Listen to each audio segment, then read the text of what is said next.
विधानसभा उपचुनाव के लिए बीजेपी आज उम्मीदवारों का ऐलान कर सकती है। यूपी विधानसभा उपचुनाव के लिए प्रदेश बीजेपी की ओर से सभी 9 सीटों पर 3-3 नामों का पैनल भेजा गया था, जिस पर पार्टी के राष्ट्रीय नेतृत्व ने फैसला ले लिया है। आज बीजेपी अपने प्रत्याशियों की सूची जारी कर सकती है। उपचुनाव वाली 9 में 8 सीटें बीजेपी की हैं, जबकि 1 सीट सहयोगी दल को देने का ऐलान किया गया है। आरएलडी के खाते में गई है 1 सीट। आरएलडी भी अपने प्रत्याशी के नाम की घोषणा कर सकती है।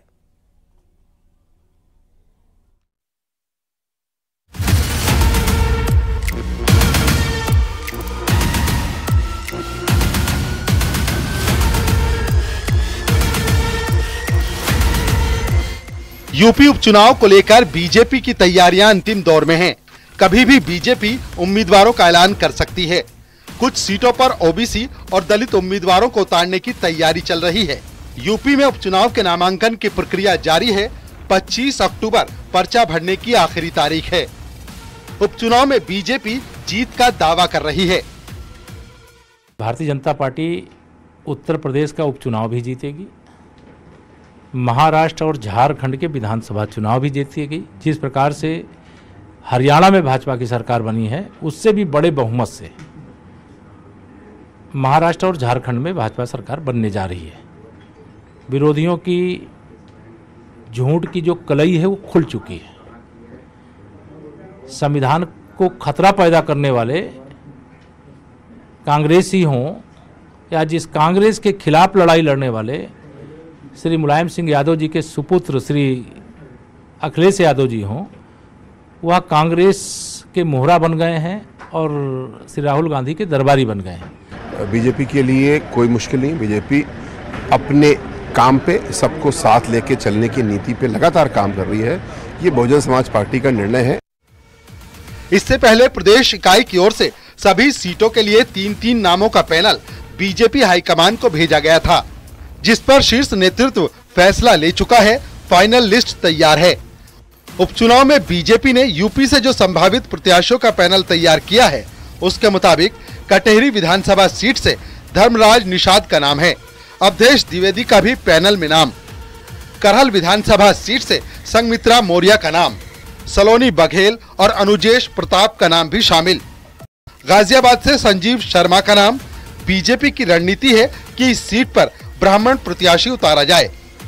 सीसामऊ से सुरेश अवस्थी का नाम है। नीतू सिंह और नीरज चतुर्वेदी का नाम भी पैनल में रखा गया है।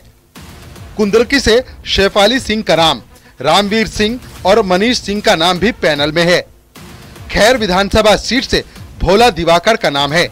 मुकेश सूर्यवंशी का नाम यूपी बीजेपी ने पैनल में रखा है।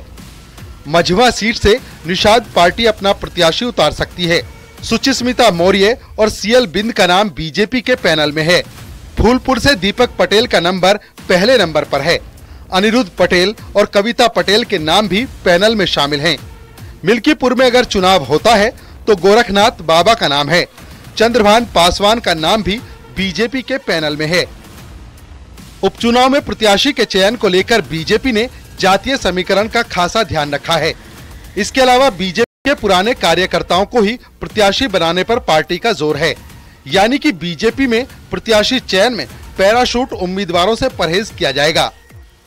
हम लोग आपस में बातचीत करके नीचे से तो राज्य की इकाई ने सभी मंडलों से, जिलों से, क्षेत्र के माध्यम से नामों का पैनल हमने मंगाया है। और यहाँ प्रदेश की जो हमारी टीम है, माननीय मुख्यमंत्री जी के नेतृत्व में हम उस टीम ने नामों का पैनल बनाकर केंद्रीय चुनाव समिति को दे दिया है।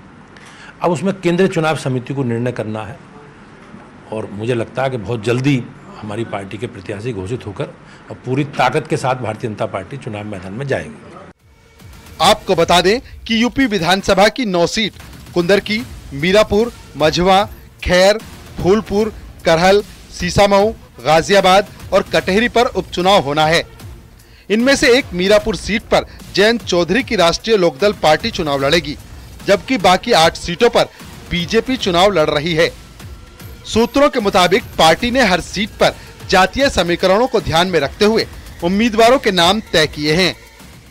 जहां समाजवादी पार्टी के पास 5 सीटें उपचुनाव में पिछले दौरान रही, और भारतीय जनता पार्टी के पास में 4 सीटें, उसमें से 1 सीट आरएलडी के पास में, यानी कि 5 सीट भारतीय जनता पार्टी और आरएलडी के खाते में रही। तो ऐसे में भारतीय जनता पार्टी ने प्रत्याशियों के चयन की प्रक्रिया पूरी कर ली है।